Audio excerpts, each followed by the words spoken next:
Wow, this is so weird. I've never gone live before. So just be patient with me. I'm going to be talking about my thoughts on Murad Merali, and he is a British YouTuber who recently went viral due to basically videos and photos of him engaged in racial scenarios. I don't think the terms I can't use because of YouTube and their guidelines. But basically, within these situations, the viral content, there were his clients who were worshipping his feet, um, and racial slurs were used by Murad towards his Black and Asian clients. So he was calling them the N word and he was calling them the C word, effectively. And I just kind of wanted to make a video where I'm talking about how this situation with Murad is reflective of wider issues. Um, so I kind of wanted to start off by talking about YouTube and how YouTube reflects racial hierarchies. And this is something that people within the Black community have talked about a lot. And the majority of all creators that are the highest paid, that have the highest engagement, and that are the most popular are white.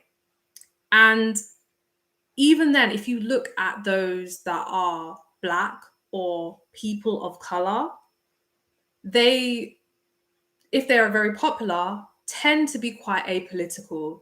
They won't talk about race.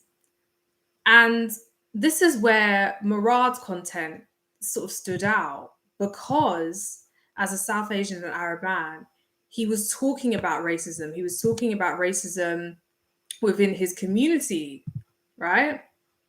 And this is what enabled it. This is what enabled his content to grow so big.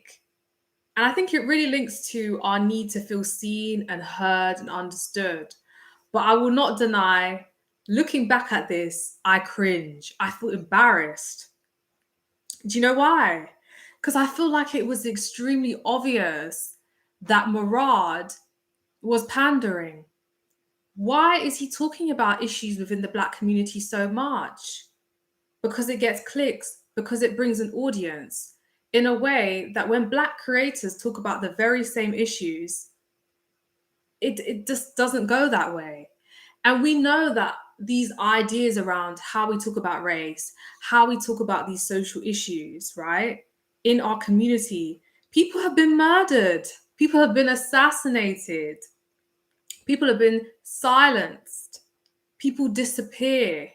You hear about activists all the time and that happening. So I just think it's important that we add that layer to this conversation, right? Meanwhile, in the background, I was reading a work from, I don't want to make this too academic because it makes it not accessible, let's be honest. But I feel like with YouTube, they want us to believe that it's an equal opportunities platform and that if you work hard, anybody can succeed, in short, right? In summary. And there's an academic that I was reading their work and they talk about PewDiePie. It's entitled PewDiePie, Racism and YouTube's Neoliberalist Interpretation of Freedom of Speech. And it's by Jenny Hoyka. And it was so interesting to me because they talk about the way in which YouTube approach normalizes racism. When we can see, even with Murad's content, these idea or like how some groups are systematically advantaged over others online, and that like mirrors what is happening in the real world, basically. Okay? And just to touch on that need to feel heard and seen, I am embarrassed, I'm not gonna lie.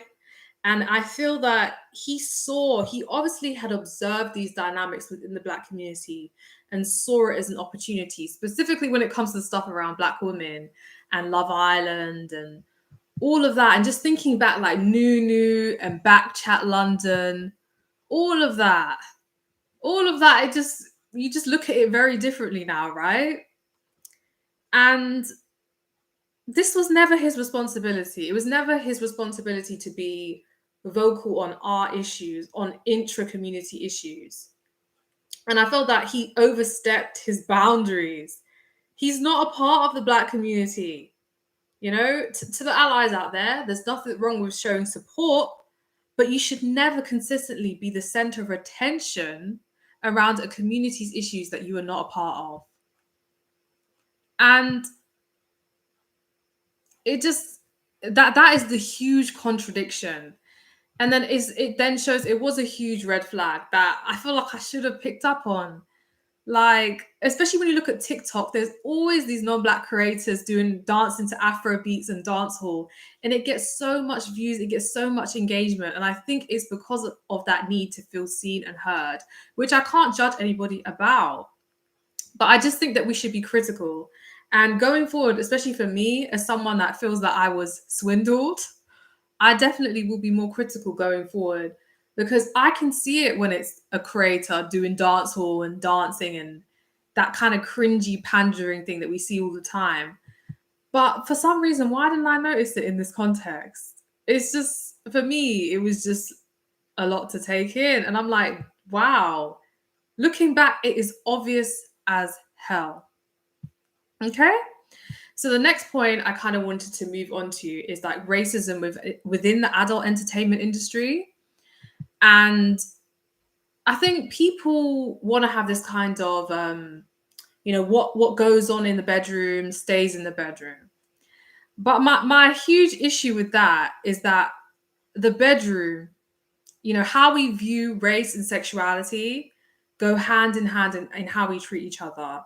And with Murad and his clients, that dynamic of the oppressed and the oppressee, of them having to kiss his Arab feet as lowly Black men, or as, inferior East Asian men,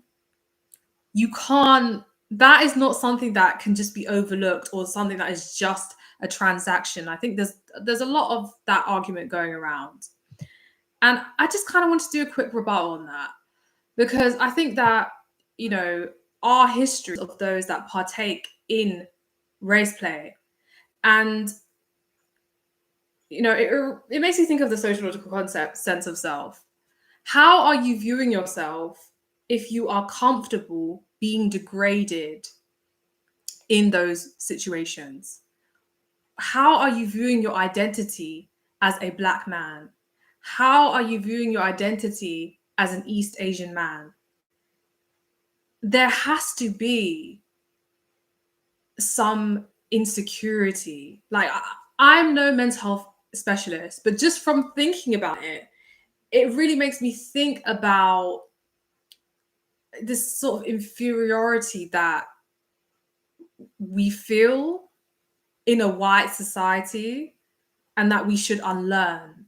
But some of us lean into it. And I think with race play, it's a perfect example of how those insecurities are acted on and even relished in, which is quite upsetting and sad, right?